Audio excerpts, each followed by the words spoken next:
Third weak of June. ಇದನ್ನ ನೆನ್ಪಿಟ್ಕೊಂಡಿರಿ. ಯಾಕೆ ಅಂತ ನಿಮ್ಗೆ ಮುಂದೆನೆ ಗೊತ್ತಾಗುತ್ತೆ.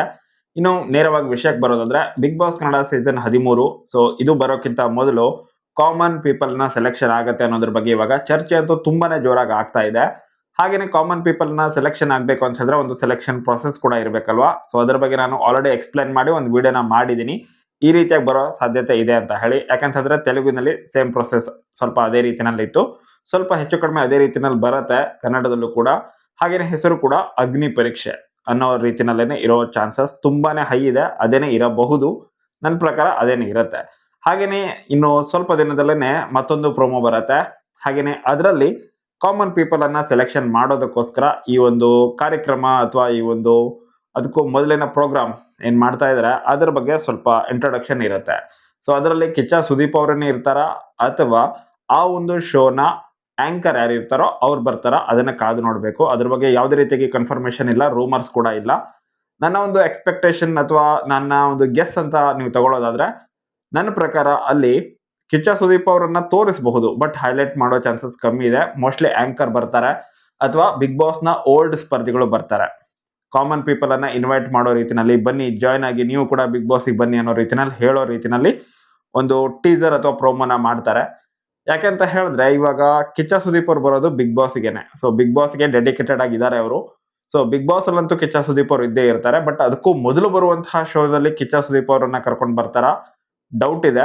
ಬಟ್ ಪ್ರೋಮೋಗೋಸ್ಕರ ಒಂದು ಸಣ್ಣ ಕ್ಲಿಪ್ ಅಲ್ಲಿ ಕಾಣಿಸಬಹುದು ಕಿಚ್ಚ ಸುದೀಪ್ ಅವರು ವೇಟ್ ಮಾಡ್ತಾ ಇರೋ ರೀತಿನಲ್ಲಿ. ಬಟ್ ಬಿಗ್ ಬಾಸ್ ನ ಹಳೆಯ ಕಂಟೆಸ್ಟೆಂಟ್ಗಳು ಜಡ್ಜಸ್ ಆಗಿರ್ತಾರೆ ಅಥವಾ ಆಂಕರ್ ಆಗಿರ್ತಾರೆ.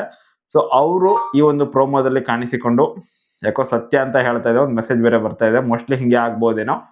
ಓಕೆ, ಆ ರೀತಿಯಾಗಿ ಅವ್ರು ಕಾಣಿಸ್ಕೊಂಡು ಅವರು ಈ ಕಾಮನ್ ಪೀಪಲ್ ನ ಸೆಲೆಕ್ಷನ್ಗೋಸ್ಕರ ಅಗ್ನಿ ಪರೀಕ್ಷೆ ಅನ್ನುವಂತಹ ಒಂದು ಟಾಪಿಕ್ ಬರ್ತಾ ಇದೆ ಅಥವಾ ಈ ಒಂದು ಪ್ರೋಗ್ರಾಮ್ ಬರ್ತಾ ಇದೆ ಅನ್ನೋದ್ರ ಬಗ್ಗೆ ಇಂಟ್ರೊಡಕ್ಷನ್ ಕೊಟ್ಟು ನೀವು ಇದಕ್ಕೆ ಅಪ್ಲೈ ಮಾಡಿ ಅನ್ನೋ ರೀತಿನಲ್ಲಿ ಹೇಳಬಹುದು.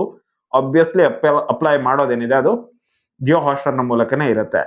ಇದಕ್ಕೂ ಮೊದಲು ಊಟಲ್ಲಿ ನಾವು ಪ್ರಶ್ನೆ ಕೇಳೋದು ಅಥವಾ ಜಿಯೋ ಹಾಟ್‌ಸ್ಟಾರ್ ಅಲ್ಲಿ ಪ್ರಶ್ನೆ ಕೇಳೋದು, ಏನಾದರೂ ಒಂದು ಅವರು ಕ್ವಿಜ್ ಅನ್ನು ಆಡಿಸಿದಾಗ ಅದರಲ್ಲಿ ಪಾರ್ಟಿಸಿಪೇಟ್ ಮಾಡೋದು ಎಲ್ಲವೂ ಕೂಡ ಅಪ್ಲಿಕೇಶನ್ ಥ್ರೋನಲ್ಲೇ ಇತ್ತು.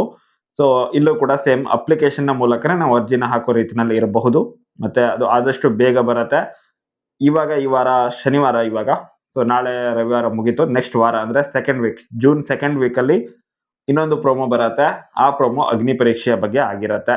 ಮತ್ತೆ ಅದಕ್ಕೆ ಕಾಮನ್ ಪೀಪಲ್ ಅಪ್ಲೈ ಮಾಡೋದು ಹೆಂಗೆ ಅದ್ರ ಬಗ್ಗೆ ಸ್ವಲ್ಪ ಎಕ್ಸ್ಪ್ಲೈನ್ ಅನ್ನ ಮಾಡ್ತಾರೆ. ಆದಷ್ಟು ಬೇಗ ಈ ಒಂದು ಪ್ರೋಗ್ರಾಮ್ ಕೂಡ ಶುರು ಆಗುತ್ತೆ. ನನ್ನ ಒಂದು ಎಕ್ಸ್ಪೆಕ್ಟೇಷನ್ ನೋಡೋದಾದ್ರೆ ಜುಲೈ ಈ ನಡುವೆ ಕಾಮನ್ ಪೀಪಲ್ ನ ಸೆಲೆಕ್ಷನ್ ಆಗುತ್ತೆ. ಇವಾಗ ಜೂನ್ ಮೊದಲನೇ ವಾರ ಮುಕ್ತಾಯ ಆಯ್ತು. ನನ್ನ ಪ್ರಕಾರ ಜೂನ್ 3ನೇ ವಾರದಿಂದ ಕಾಮನ್ ಪೀಪಲ್ ನ ಸೆಲೆಕ್ಷನ್ ಶುರು ಆಗಬಹುದು. ಜುಲೈ ಮೊದಲ ವಾರ ಅಥವಾ 2ನೇ ವಾರ ತನಕ ಈ ಒಂದು ಸೆಲೆಕ್ಷನ್ ಪ್ರೊಸೆಸ್ ಆಗೋ ಚಾನ್ಸಸ್ ಇದೆ. ಅದಾದ ನಂತರ ಒಂದು ಶೋ ಬರಬಹುದು ಅಥವಾ ಡಿಫ್ರೆಂಟ್ ಆದ ರೀತಿಯಲ್ಲಿ ಇನ್ನೊಂದು ಏನಾದರೂ ಒಂದು ಟ್ವಿಸ್ಟ್ ಅನ್ನು ತಗೊಂಡು ಬರ್ತಾರೆ. ಅದ್ರ ಬಗ್ಗೆ ಏನಾದರೂ ರೂಮರ್ಸ್ಗಳು ಅಥವಾ ಸುಳಿವು ಸಿಕ್ಕಿದ್ರೆ ಅಪ್ಡೇಟ್ ಮಾಡೋ ಪ್ರಯತ್ನ ಮಾಡ್ತೀನಿ. ಬಟ್ ಇತ್ತೀಚೆಗೆ ಇವಾಗ ನಾ ಏನೆಲ್ಲ ಅಪ್ಡೇಟ್ ಅನ್ನ ಹೇಳಿದ್ನೋ ಎಲ್ಲವೂ ಕೂಡ ಗಾಳಿ ಸುದ್ದಿ ಆಯ್ತಾ. ಕನ್ಫರ್ಮ್ ಆಗಿ ಹೇಳ್ತಾ ಇಲ್ಲ ನಾನು, ಗಾಳಿ ಸುದ್ದಿ. ಯಾಕಂತಂದ್ರೆ ಎಲ್ಲಾ ವಿಷಯವನ್ನ ಆ ರೀತಿಯಾಗಿ ಲೀಕ್ ಆಗೋದಕ್ಕೆ ಬಿಡೋದಿಲ್ಲ ಟೀಮ್ ಅವರು. ಅವರ ಟೀಮ್ ಕೂಡ ಅಷ್ಟೇ ತುಂಬಾನೇ ಚೆನ್ನಾಗಿರುತ್ತೆ, ತುಂಬಾನೇ ಚೆನ್ನಾಗಿ ಬಿಲ್ಡ್ ಮಾಡಿರ್ತಾರೆ. ಮತ್ತೆ ಆ ರೀತಿಯಾಗಿ ಬಿಡಬಾರ್ದು ಕೂಡ. ಯಾಕಂತಂದ್ರೆ ಕ್ಯೂರಿಯಾಸಿಟಿ ಇರಬೇಕು ಜನರಿಗೆ. ಸೊ ಕ್ಯೂರಿಯಾಸಿಟಿ ಇದ್ದಾಗಲೇನೆ ಒಂದು ಪ್ರೋಗ್ರಾಮ್ ಕ್ಲಿಕ್ ಆಗ್ಲಿಕ್ಕೆ ಸಾಧ್ಯ. ಇವಾಗ ಫಾರ್ ಎಕ್ಸಾಂಪಲ್ ಒಂದು ಮೂವಿ ಬಗ್ಗೆನೇ ಎಲ್ಲಾ ಕತೆ ಗೊತ್ತಾಗ್ಬಿಟ್ರೆ ಆ ಮೂವಿ ಹೋಗಿ ನೋಡೋದಕ್ಕೆ ಇಂಟ್ರೆಸ್ಟ್ ಇರಲ್ಲಲ್ವಾ. ಸೇಮ್ ಅದೇ ರೀತಿಯಲ್ಲಿ ಬಿಗ್ ಬಾಸ್ ನ ಬಗ್ಗೆ ಕೂಡ ಜಾಸ್ತಿ ರಿವೀಲ್ ಮಾಡೋದು ಬೇಡ ಅಂತಾನೆ ಅವ್ರು ಜಾಸ್ತಿ ರಿವೀಲ್ ಕೂಡ ಮಾಡೋದಿಲ್ಲ. ಸ್ಟ್ರಿಕ್ಟ್ ಆಗಿ ಇಟ್ಟಿರ್ತಾರೆ.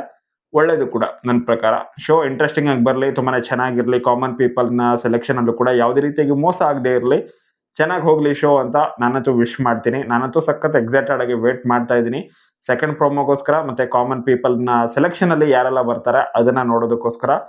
ನೀವು ಕೂಡ ಟ್ರೈ ಮಾಡೋದಿದ್ರೆ ಟ್ರೈ ಮಾಡಿ. ಅಪ್ಲೈ ಮಾಡುವಂತಹ ಪ್ರೊಸೀಜರ್ ಸ್ಟಾರ್ಟ್ ಆದಾಗ ಅಲ್ಲಿ ಹೆಂಗ್ ಅಪ್ಲೈ ಮಾಡಬೇಕು ಅನ್ನೋದನ್ನ ಡೀಟೇಲ್ ಆಗಿ ವಿಡಿಯೋ ಮಾಡಿ ಬೇಕಿದ್ರೆ ನೀವು ಕೇಳಿದ್ರೆ ಆ ವಿಡಿಯೋನ ಕೂಡ ಅಪ್ಲೋಡ್ ಮಾಡ್ತೀನಿ. ಸೊ ಆ ವಿಡಿಯೋ ಬೇಕಾ ಬೇಡವಾ ಅನ್ನೋದನ್ನ ಕಮೆಂಟ್ ಮಾಡಿ. ಮತ್ತೆ ಬಿಗ್ ಬಾಸ್ ನಲ್ಲಿ ಯಾವೆಲ್ಲ ಸ್ಪರ್ಧಿಗಳು ಬರಬಹುದು ಅನ್ನೋ ಚರ್ಚೆ ಈಗಾಗಲೇ ಶುರು ಆಗಿದೆ. ನಿಮ್ ಪ್ರಕಾರ ಯಾರೆಲ್ಲ ಬರಬೇಕು ತಿಳಿಸಿ ಅಂತ ಹೇಳ್ತಾ ವಿಡಿಯೋನ ಮುಗಿಸ್ತಾ ಇದ್ದೀನಿ. ಮತ್ತೇನಾದ್ರೂ ಅಪ್ಡೇಟ್ ಸಿಕ್ಕಿದ್ರೆ ಆದಷ್ಟು ಬೇಗ ತಿಳಿಸ್ಕೊಡ್ತೀನಿ. ಅಲ್ಲಿ ತನಕ ವಿಡಿಯೋಗೆ ಆದಷ್ಟು ಲೈಕ್ ಮಾಡಿ, ಶೇರ್ ಮಾಡ್ತಾರೆ. Thank you so much.